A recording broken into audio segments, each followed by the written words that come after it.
Dini hari Jumat, Sankt Petersburg. Penduduk merekam dari jendela sebuah drone yang melintasi langit. Perlahan, dalam garis lurus, tanpa ada yang menembaknya, dia turun ke gudang dan meledak.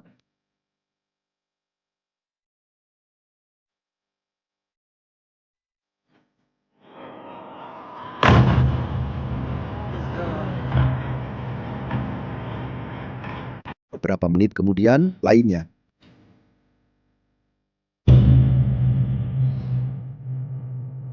Setelah itu, satu lagi.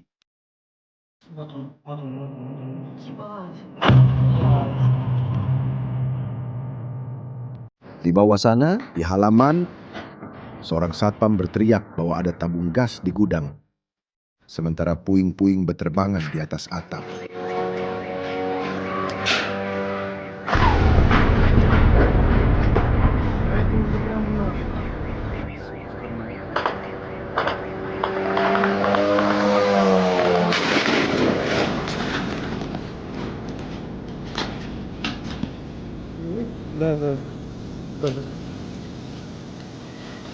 Saat fajar menyingsing, asap di atas Sankt Petersburg terlihat dari luar angkasa. Hanya saja sasarannya bukanlah pangkalan udara, melainkan radar pabrik rudal. Itu adalah gudang toko online. Dan ketika kamu mengerti kenapa Ukraina menggunakan drone terbaiknya untuk membakar Amazon versi Rusia, kamu akan mengerti kenapa pemerintah Rusia sekarang lebih ketakutan daripada selama 4 tahun perang. Karena kejadian dini hari tadi bukanlah peristiwa yang terisolasi. Itu adalah puncak dari 1 minggu penuh pengepungan. Mari kita mundur 8 hari. 18 Juli. Drone Ukraina menyerang pusat distribusi Wildberries di Tambov dan di Elektrostal, sebuah kota industri yang persis di sebelah Moskow. Ini adalah serangan dengan konsekuensi paling serius dalam serangkaian serangan tersebut. Pada hari yang sama, penumpang dari sebuah penerbangan komersial Rusia merekam dari jendela sebuah kolom asap yang naik hingga ke ketinggian pesawat. Dan perhatikan detailnya. Mereka langsung mengenali targetnya. Dari namanya, mereka berseru, "Di sana, itu dia Wildberries."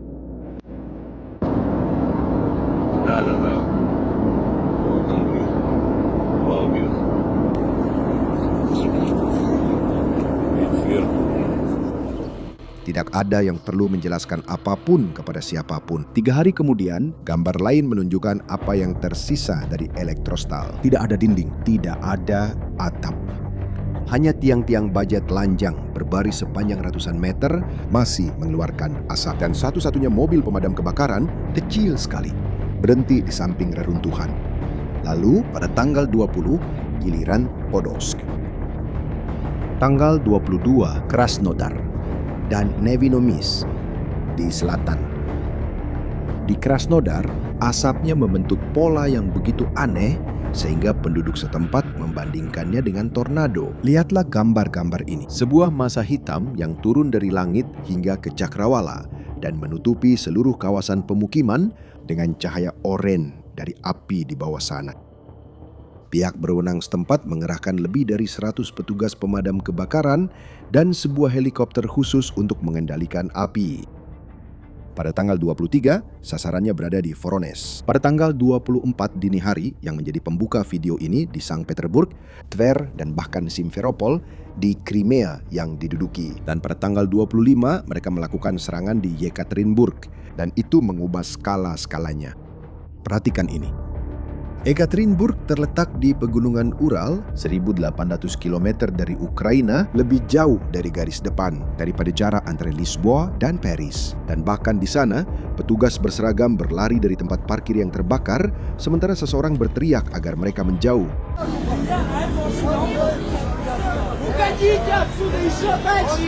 Perusahaan memastikan bahwa gudang itu sendiri lolos kali ini, tetapi harus mengevakuasi semuanya dan menghentikan operasional. Dan pada hari yang sama, kejuaraan nasional atletik yang sedang berlangsung di kota itu dihentikan karena peringatan drone. Orang-orang Rusia baru saja menyadari bahwa perang telah sampai ke Ural. Dan hasil selama seminggu, menurut perhitungan Ukraina, sangat mengesankan. 9 hingga 10 pusat yang terkena serangan, lebih dari 1 juta meter persegi gudang yang terdampak. Itu setara dengan lebih dari 160 lapangan sepak bola. Hanya gudang yang terbakar saja.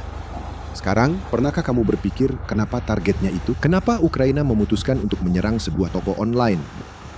Jawaban pertama adalah yang resmi. Presiden Zelensky mengatakan bahwa gudang-gudang ini memasok komponen drone untuk tentara Rusia, peralatan navigasi dan perlengkapan militer. Dan ada alasan kedua yang diakui oleh seorang pejabat Ukraina kepada surat kabar Financial Times. Balas dendam. Itu karena Rusia secara sistematis telah menghancurkan terminal-terminal Nova Posta, perusahaan pengiriman terbesar di Ukraina, dan sudah menghancurkan. Menurut survei dari Sekolah Ekonomi Kiev, 92 pabrik dan gudang Ukraina, Wildberries akan menjadi balasan dengan cara yang sama. Pemerintah Rusia tentu saja menyangkal semuanya dan menyebut serangan-serangan itu sebagai terorisme. Dan pemilik perusahaan mengatakan bahwa targetnya adalah orang-orang biasa yang sedang bekerja. Namun penjelasan ini sendiri tidak masuk akal. Wildberries menjual segalanya, pakaian, kosmetik, elektronik. Barang-barang untuk keperluan militer hanyalah sebagian kecil dari katalog. Jika tujuannya hanya memutus pasokan, ada target yang jauh lebih langsung. Jadi apa yang sebenarnya sedang terjadi? Jutawan Rusia merekam 2 kolom asap itu dari Sankt Petersburg. Dari jalan, dia menjawab tanpa sengaja. Dia bercerita bahwa drone-drone itu terbang di atas semua gudang di daerah tersebut dan mengenai Wildberries dengan tepat. Lalu dia mengucapkan kalimat, "Bagi semua orang ini sudah jelas, mereka sedang menghancurkan perusahaan." Seorang pria biasa dari dalam Rusia melihat apa yang pura-pura tidak dilihat oleh Kremlin. Ini bukan kerusakan kolateral, ini adalah pilihan. Dan untuk memahami pilihan ini, kamu perlu memahami Wildberries berubah menjadi apa dalam 4 tahun perang ini.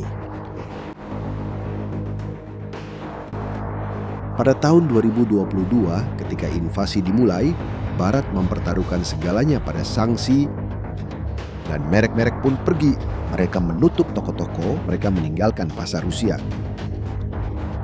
Taruhannya adalah bahwa ekonomi akan runtuh dan masyarakat akan merasakan harga perang. Tapi yang terjadi justru sebaliknya. Kekosongan yang ditinggalkan oleh merek-merek Barat telah diisi, dan yang mengisinya adalah Wildberries. Perusahaan itu berkembang pesat, menjadi ada di mana-mana. Titik pengambilan berwarna merah muda ada di hampir setiap sudut dan memutar lebih dari 2 triliun rubel per tahun. Pendiri Tatiana Kim, seorang mantan guru bahasa Inggris, menjadi wanita terkaya di Rusia dengan kekayaan yang diperkirakan mencapai 8 miliar dolar. Dan ada ironi tersembunyi dalam cerita ini. Kim memilih nama Wildberries dalam bahasa Inggris dan logo berwarna merah muda itu karena terkesan barat, modern, progresif. Simbol masa depan kelas menengah konsumen yang tampaknya bisa diraih oleh Rusia. Masa depan itu mati bersama invasi tersebut. Tapi merek itu tetap bertahan dan berkembang, menggantikan Barat yang dulu ia tiru. Dan dia bukan pebisnis biasa, jauh dari kekuasaan. Pada tahun 2024, ia menjalin merger bernilai miliaran yang didukung langsung oleh Putin. Bagi rakyat Rusia biasa, Wildberries menjadi bukti nyata bahwa hidup berjalan seperti biasa. Dalam pikirannya, sanksi-sanksi itu hanyalah lelucon, paketnya tetap datang keesokan harinya seperti biasanya. Dan disinilah ceritanya jadi terbalik. Ekonomi yang dipamerkan Putin sebagai trofi, ekonomi yang tahan terhadap sanksi, tanpa disadari telah menciptakan target yang sempurna. Karena seluruh penggantian impor itu terpusat pada beberapa perusahaan raksasa, dengan gudang-gudang raksasa, penuh dengan barang-barang yang mudah terbakar, yang tersebar di wilayah dengan 11 zona waktu. Ukraina melihat hal itu dan melihat apa yang tidak dilihat oleh Barat. Tidak mungkin memberikan sanksi terhadap ekonomi ini dari luar, tetapi bisa dibakar dari dalam. Bahkan, orang Ukraina sendiri menyebut kampanye sanksi ini sebagai sanksi jarak jauh. Apa yang tidak bisa disentuh oleh 4 tahun embargo, kini drone membakarnya hanya dalam hitungan hari.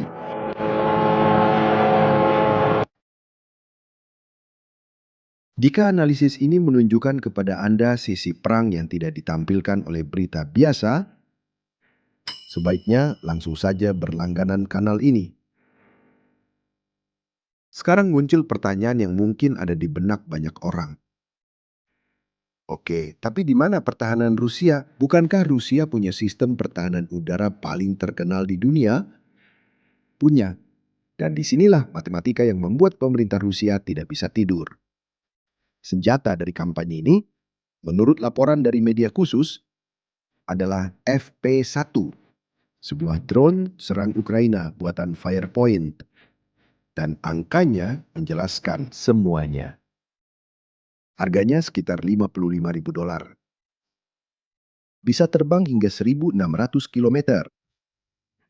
Membawa hulu ledak seberat 60 hingga 120 kg. Badan pesawatnya menggunakan material yang menyerap radar dan navigasinya menggabungkan sistem inersial dengan satelit, dirancang untuk tahan terhadap gangguan elektronik Rusia. Dan Firepoint mengklaim memproduksi lebih dari 200 unit per hari, dengan 97% komponen mesin diproduksi di dalam perusahaan itu sendiri. Di Ukraina, tanpa bergantung pada pemasok asing, tanpa titik rawan yang bisa diserang Rusia, bandingkan dengan pihak lain, Shahed, drone yang digunakan Rusia untuk menyerang Ukraina. Awalnya, drone ini diimpor dari Iran dengan harga hampir $193.000 per unit pada tahun 2023. Dan sekarang Rusia memproduksi versinya sendiri di dalam negeri. Namun, menurut intelijen Ukraina, produksi itu hanya sekitar 100 unit per hari. Firepoint sendiri mengklaim bisa memproduksi 2 kali lipat dari itu dengan harga yang jauh lebih murah. Artinya, dalam perlombaan drone murah, Ukraina telah menyamai dan melampaui kecepatan rivalnya dan mengarahkan masing-masing ke target yang tidak bisa bersembunyi. Karena coba pikirkan bagaimana mempertahankannya. Sebuah pesawat tempur kamu simpan di hanggar. Sebuah rudal kamu lindungi dengan pertahanan udara. Tapi pusat distribusi adalah sebuah persegi panjang sepanjang ratusan meter, terlihat dari satelit, berdiri di tempat yang sama selama bertahun-tahun, penuh dengan plastik, kain, dan karton. Dan itu bukan hanya satu, ada ratusan yang tersebar di seluruh negeri. Kenyataannya adalah Rusia melindungi apa yang menjadi prioritas bagi mereka. Kremlin fokus pada kilang minyak, pada pangkalan-pangkalan, sisanya dibiarkan terekspos. Dan buktinya muncul di layar pada dini hari di Sankt Petersburg itu sendiri. Dalam salah satu gambar, kota itu masih tertidur, seluruh kawasan logistik menyala. Lampu-lampu jalan menyala, dan tidak ada suara sirene. Dan tahu apa yang paling ironis? Pemerintah daerah Leningrad mengklaim telah menembak jatuh 59 drone pada malam yang sama. Mungkin saja itu benar, tapi kedua kompleks itu tetap saja terbakar, dan itulah perhitungan yang tidak pernah masuk akal. Meskipun hampir semuanya berhasil dicegat, sedikit yang lolos akan menemukan sasaran yang sangat besar dan tak berdaya. Bagi Ukraina, setiap drone yang hilang harganya $55.000. Bagi Rusia, setiap drone yang berhasil lewat berarti kehilangan satu gudang utuh. Dan tahu berapa harga satu gudang utuh? Menurut para ahli di bidang ini yang diwawancarai oleh media Rusia, hanya untuk rekonstruksi dari apa yang sudah terbakar saja bisa melebihi 35 miliar rubel, sekitar $457 juta. Dan perusahaan asuransi kemungkinan besar tidak akan menanggung semuanya. Pasar langsung menangkap pesannya. Saham Ozon, retail online terbesar di negara itu, turun di bursa Moskow. Bukan karena Ozon yang terkena, tetapi karena takut menjadi yang berikutnya. Dan di dini hari di Sankt Petersburg, ketakutan itu menjadi kenyataan. Dua kolom asap yang membuka video ini adalah Wildberries yang terbakar di satu sisi dan pusat logistik yang digunakan oleh ozon terbakar di sisi lain. Dalam gambar-gambar pagi itu, ada satu detail yang merangkum kelumpuhan. Barisan truk kargo yang berhenti di halaman, utuh berbaris, tanpa ada lagi yang harus dibawa. Armada telah selamat, apa yang dibawanya berubah menjadi asap. Tapi angka yang benar-benar penting tidak ada di bursa. Ada di kehidupan orang-orang yang menaruh segalanya di dalam gudang-gudang itu. Karena Wildberries beroperasi seperti Amazon. Yang kehilangan stok bukan hanya perusahaannya, tetapi juga ribuan penjual kecil. Seorang pengusaha wanita Rusia, pemilik merek pakaian linen kecil, merekam curahan hatinya dari dalam mobil yang merangkum semuanya. Dia bercerita bahwa barang dagangannya terbakar di lebih dari satu gudang dan dia takut untuk bangun karena tidak tahu lagi kabar apa yang akan didapat. Lalu dia mengucapkan kalimat yang benar-benar menggambarkan dampak dari kampanye ini. Mereka menutup segalanya untukmu dan banyak pinjaman masih tetap menjadi tanggunganmu. Stoknya berubah menjadi abu, utang yang digunakan untuk membeli stok itu tidak. Ada juga detail lain yang membuat kemarahan para penjual ini menjadi sesuatu yang lebih besar. Pada tanggal 7 Juli, 11 hari sebelum serangan pertama, Wildberries mengubah syarat dan ketentuannya, membebaskan perusahaan dari tanggung jawab atas barang yang hancur dalam kejadian force majeure, termasuk secara harfiah serangan drone. Setelah gelombang protes, perusahaan mengumumkan pembayaran sukarela dan membekukan penagihan pinjaman. Namun, media independen Rusia menganalisis grup penjual, menemukan laporan kompensasi yang puluhan kali lebih kecil dari kerugiannya.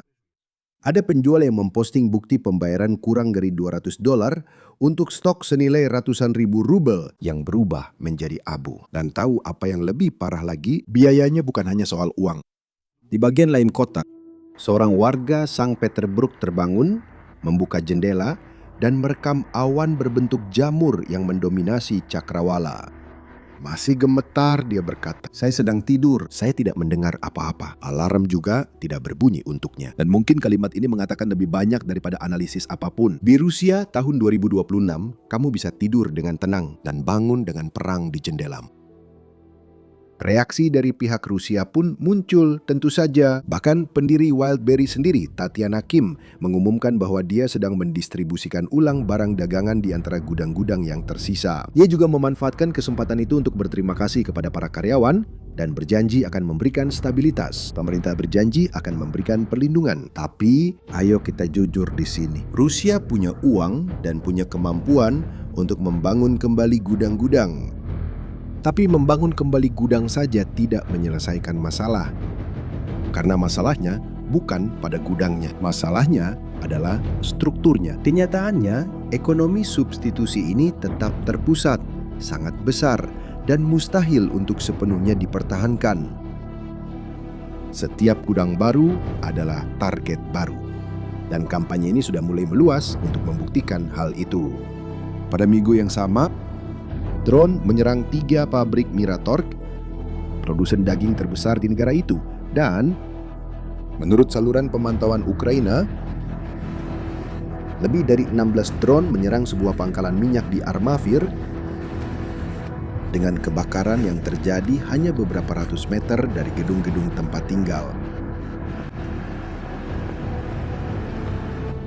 Perdagangan elektronik, makanan, bahan bakar bukan sebuah perusahaan yang sedang diserang. Ini adalah model ekonomi secara keseluruhan yang sadar bahwa tidak ada tempat untuk lari.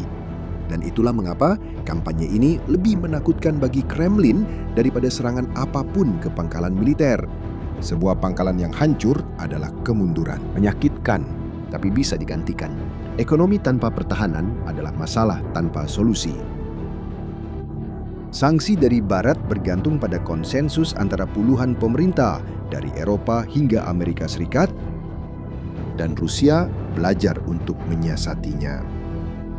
Namun, sanksi jarak jauh dari Ukraina hanya bergantung pada satu hal.